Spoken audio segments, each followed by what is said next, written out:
in front of them. What are you talking about? You're gonna be okay? How to tell if your whiskey is bad. Objectively. When it comes to professionals in the industry, there are certain flavors and things that they consider mistakes. Those are called faults. Okay, sort of. Okay. They break into two categories. Yeah. We're gonna be working with the Aroma Academy kit. Okay. Which is who a lot of the SOMs use in our school to sort of train on specific things instead of having to go to the grocery store. Specific flavors and notes and things that you would conceivably get in a whiskey. Now we're gonna talk about all the different places these go, and we're gonna smell some really terrible things. But first, let's talk about the two things that you would consider in here. They go by taints, I know, or off flavors. Okay, right? So taints and off flavors, these are both under the umbrella of faults. Yes. When it comes to a taint, that's something that is objectively something went wrong. Like this is not preferable in various quantities. I know you're struggling, but it's gonna be okay. This is just objectively, this is wrong. It's mold in your grain. It's sulfur because of your distribution issues. It's bad rubber gaskets. You're gonna be okay? We're fine. It's fine. It's just tell me more about the taints. Off flavors are just things that are fine until they get too strong. Yeah. Most of these things are off flavors. So this is a fault kit? Yes. A kit specifically designed for things that are either you don't want this or this could get out of control and overwhelming if you're not careful. And here it is at its high strength level, so you can recognize it in subtle levels. Oh. Do you want to start through the whiskey process? So we're talking about the heads, then the hearts, and the tails? No, I'm talking about grain to fermentation to water to distillation to aging. This isn't just here's faults to look for as things are coming off the still. These are things even to the raw grain. Yeah, because this is for beer, wine, and spirits. Okay. So there's a chemical called TCA, tricholinorosyl. Anyway, so at various levels, it's something that can be detected in minute levels in things gone wrong. And it's sort of a moldy, musty, and if it gets too high, it's dramatic. Yeah. We've got 5 levels of it. And we're gonna start with the most subtle, but then I'm gonna go straight to the most extreme. Yes. This can exist in something that's gone wrong, and even if you can't smell it, it effectively mutes other flavors. Oh, I never even considered that. So this is TCA at level 1, the smallest amount. That's how the thing, the wave. And what you want to do is wave it by, and you're not going to get a ton out of that. Oh, there's a mustiness. Yeah, it's the cellar, the damp cellar note that considered mold as a general category, right? Interesting. Okay. Now you can set that. Actually, let's get a piece of paper to set those on, because otherwise this thing is about to need to be washed forever. Oh, too late. Jesus. Did you really just dumped a fault all over? But it's just mold. It's gonna be fine. There it is, stronger. Yeah. You see what I mean? Yeah. You know what? It also smells like you go to a theme park and a water ride. There's that damp water, and the walls have just been soaking in humid cesspool water for. It's not quite chlorine and chemical, but it is other things. I'm so glad I didn't do that with the rotten egg. Can you imagine? There's rotten egg. Oh yeah, there's rotten egg. Mold can show up in grain and you can pick it up. Often they'll even do chemical analysis to look for it. First they'll test a little bit of a delivery, make sure it's all good before they use it. If you store it in bad places, you can have issues there, and that will go just screw up everything from fermentation all the way through. So can I say already with this, I have had this damp cellar note in a lot of whiskeys, and I never considered, oh, this is mold, something went wrong, this is bad. It's like, oh, that's an interesting choice that you made, but you're saying it's not necessarily a choice. It could be, because there's another one in here called EARTHY, and it's on purpose. Okay. And it is in there in desirable levels. Oh. If you have bad water sources, if you have high alkaline or hard water, this note that you may recognize as a desirable thing because it also shows up in the fusel oil tails. Okay. But what do you smell first when you do that? Whoa. What is going on? I'm going to tell you, but let's talk about tasting or let's talk about smelling. Yeah. Because when you're trying to do deductive smelling on things, you're not going straight to the final destination unless you've already trained your nose. There's no such thing as like a better nose or a worse nose. There's a trained nose and an untrained nose. Okay. And all your job is when you're training your nose is to tie what you're smelling to specific things. To associate the smell with this is what the smell is referred to. The word. Yeah. Specifically the word. So you can have conversations and you can give notes. Now at first, in the first level, all you're going to do is recognize it. This is like chemical fertilizer halfway between smokiness and chlorine? Band-Aids. A bit. Do we have an actual Band-Aid here? Good. Band-Aids! You found one. Ooh. I have a lot of Band-Aids. You know what? These are really odorless. I think they've gotten better at this Yeah. over time. It is kind of, it's different tasting. Tasting. Smelling. Yeah, I don't know where I came with tasting. Okay, so remember I said that, oh God. There it is! Get in there. Well, I kind of licked the whole thing there, but that's fine. Ah, there it is. Yeah, there you go. Okay, remember I said some things, you said, oh, earthy and moldy. Yeah, look at how this compares to your TCA4. So your number 28. Whoa. That is earthy. That's earthy. That is earthy. Right? This is the ground after a rainfall. Petrichor. Petrichor is the name, yeah. Yeah, that can show up in water problems and affect Wow. fermentations. Yeah. It can get, once it goes through distillation, it shows up typically on the tail cuts and the fusel low. Yeah.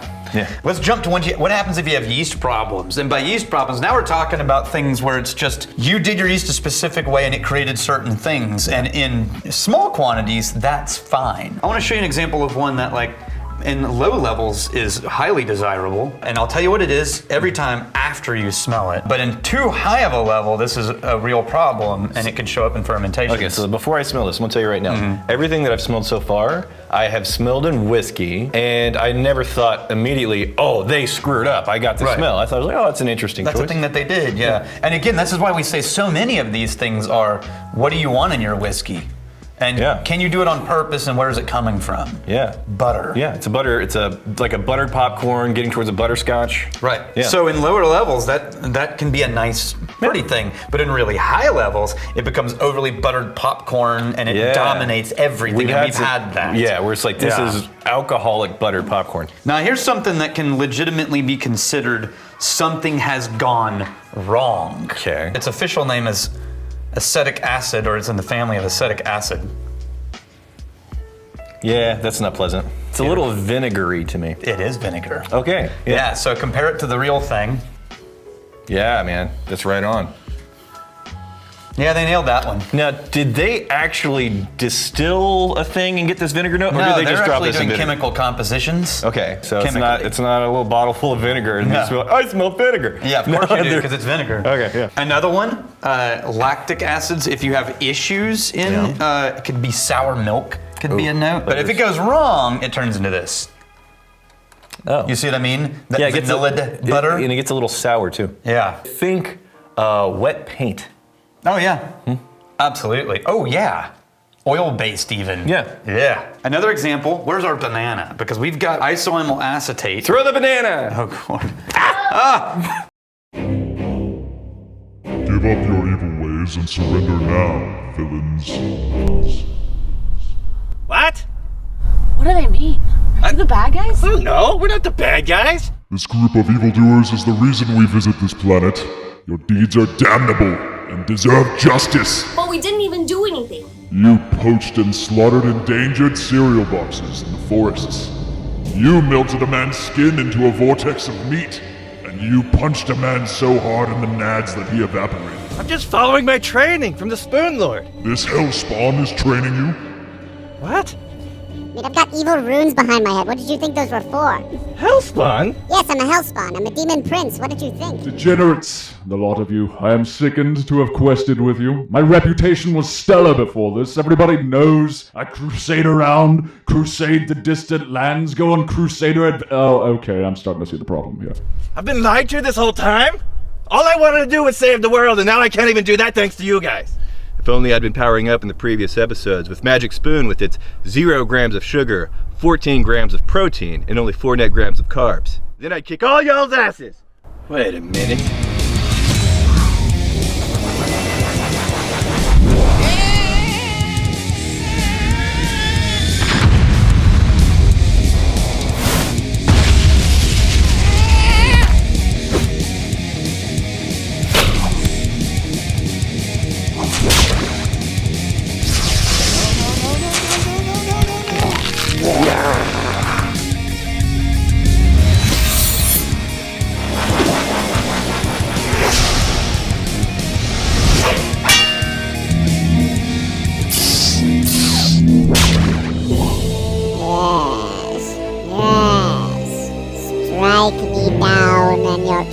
transition to the dark side will be complete. Okay. All right, you magnificent bastards. This has been the end of the storyline, sponsored by Magic Spoon. Now, here's the thing. They obviously gave us a ton of creative freedom and flexibility to do something fun and entertaining for you guys. This is legitimately good cereal. The first time we experienced it, we were super surprised, and this is way tastier than it deserves to be with these stats. So, if you enjoy us doing fun, entertaining, goofy stuff, these are the kinds of sponsors that you want to show some love for. In the description below is a link, magicspoon.com/whiskey. Make sure you do some code stuff in there and you get some money off. It's really good cereal. You should try it. Thank you. Bye. This is something that shows up in fermentations, but will absolutely make it all the way through distillation in a spirit. Oh, yeah. You see? Yeah, and this is a little bit more like the artificial banana flavor. Yeah, so as it compares to this banana, see, there's a fresh and kind of green type banana. Yeah. But this is more of a artificial cleaning product, fake sugar. Have you ever had like flavoring. banana flavored Laffy Taffy? Yes. That's what this is. Another real wrong problem, and these notes are created all over the place in production. This is one of them that if you don't play nicely with it, it will take over and there's no way to get rid of it no matter how long you age it. In production. It can start in yeast. It can start in yeast. Fermentation. It can go all the way through. Interesting. Ooh. Sulfur. Ooh. Just flat out sulfur. A little bit burnier too. Yeah. There's a, but I can't stop. Yeah. Right. It's really bad. Oh, it's bad. Yeah. Oh yeah, you do. You just gotta go back for more. Once we start distilling.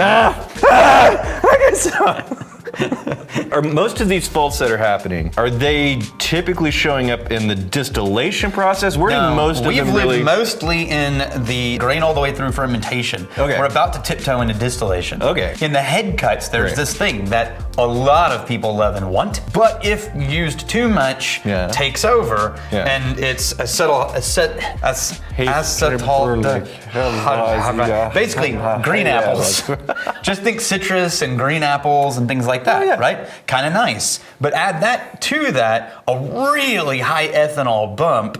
Oh, that would be... And you get this very sharp and bright and brittle. And when we're cutting the bourbon heads, this is what first starts to show up when we're going, oh, we want to get ready to start keeping this. The brighter, lighter flavors, my sense of it is those typically live in the heads. They do, and then the fruity. Yeah, and then like the more full body is going to be in the hearts, and then like the heavier, bassier things that start to get funky. If you go too far, that's going to be in the tails. Now hold on to that, because what I want you to do is combine that with the next one, which is ethyl acetate, which is what turns that into, oh, this isn't working together. Instead of just a nice apple, it's considered a solvent direction. Yeah. Right? And the thing is that if that's present, hold them together, you're in the head cuts, right? Yeah. Drop the solvent, and you go, oh, we're about ready to cut the parts. Oh, yeah. Now, if you get small levels of the solvent, the barrel will actually accent that. As it ages, two small levels will get turned up by aging, and that is something you won't find out for years. You'll amplify in the barrel. And you're like, oh,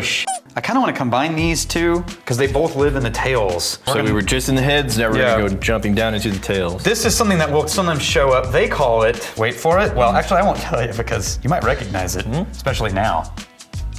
What did that make you think of? I haven't smelled anything yet. Hold on. This is very, very faint to me. I'm not really getting anything. Wet dog. Is there a more potent version of this? Because it's really, you know what though? We own a dog. Yeah. I may be acclimated to dog. I may smell like dog right now. Are you getting dog? Yeah. I definitely smell like dog then. But there are also good things down in there, like this. Ooh. Smoke. Yeah. Right? That's also down in those tails, fusel oils cuts. This is some campfire with some sweetness, a little barbecue action going on. So let's talk about barrel maturation. I like to call this Welcome to Texas, because this is what happens when something is considered over oaked. Ooh.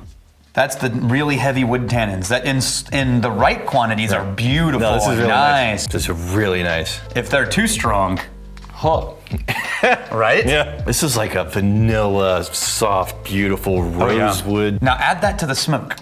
Oh, come on. Right? Isn't that beautiful? Yeah. But these are in a false kit. Why? Because they could get very heavy-handed, very overwhelming very quickly. Absolutely. Yeah. Now this one, we say this tasting note a lot. Leather and Barnyard. It's that Western boot store. Yes. Right in Texas, you know, the Western store, the boots and that cowboy hats and all that. Now here's another one. You're gonna recognize this. That thing that will throw you. Excessive green vegetables. Oh. That's the note that shows up when we start cutting for the tails in our bourbon cuts. Okay. It switches to this green vegetal. Yeah. And it first creeps into the nose, and then once it hits the palate, before it hits the palate, we stop. If you dig deep, it starts to turn into like a grassy asparagus. Yeah, I was gonna say asparagus is what it hits me as. Yeah. But I'm looking for the one that as soon as I smelled it, I thought, holy crap, there it is. What is this? Cut grass. Oh. This is definitely leaning more, because this was like a grassy asparagus. Right. Leaning to the asparagus vegetables. This is just straight up walking through a freshly cut lawn. Yeah. That green chlorophyll filling Now, the area. mix that with the wood. What is this? It's the kiln-aged barrel staves instead of yard-aged. Okay, you're talking about too much sap and greenness in the barrel. Okay, smell that, because this is what happens when every once in a while we get a tank, or someone sends us a spirit in a tank and there's been too much headspace in the tank, and you can end up with oxidation, number 18. It's a little bit of a locker room vibe in there. Yeah. Yeah, and then it's flat, and it just sort of... It's a junior high locker room. Yeah, I want to go through the exercise of why we do this. Yeah. We do this because as you're training yourself, one of the best things you can do is go to a grocery store or go to a space and actually smell or buy and taste the real thing so that later when you smell hints of it in a whiskey, you're able to go, oh, I know exactly what that is because I can recognize it and you have a word for it. So I want you to test it out. Once you know what it is, it's instant. Instant.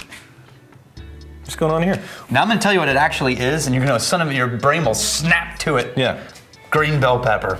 Dude. Yeah. I was That's just. what he just I said. just You said green bell pepper? Jalapenos over here. Yeah. Oh, wow. Okay. Green bell pepper. Yeah, yeah. Okay, so that's sort of it of the official explanation. So the official explanation is you use these to train, but there's some things we haven't tried I though. was promised some rotten egg. Okay. This one only exists in a gaseous form, and so you get it Yeah. when you open it. Yes.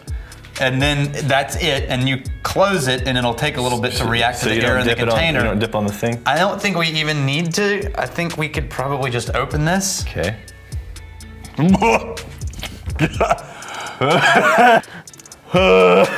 Brianna, come here.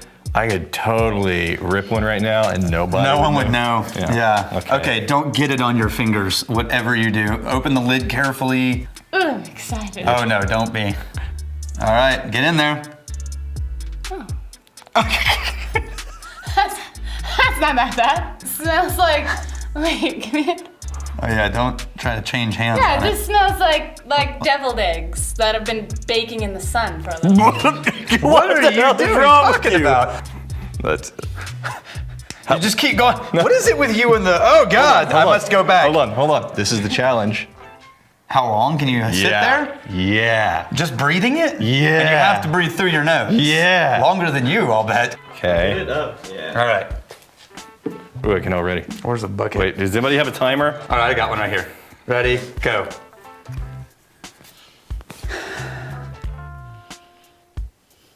Are you getting used to it yet? No? Oh God. Omelets, burritos, Eggs. breakfast tacos. Yeah. What is the time? This is for ultimate glory. All right. You gotta just a little bit more. Yeah, oh God. Right up on it. That's so bad. Through your nose. Big heat. Yeah.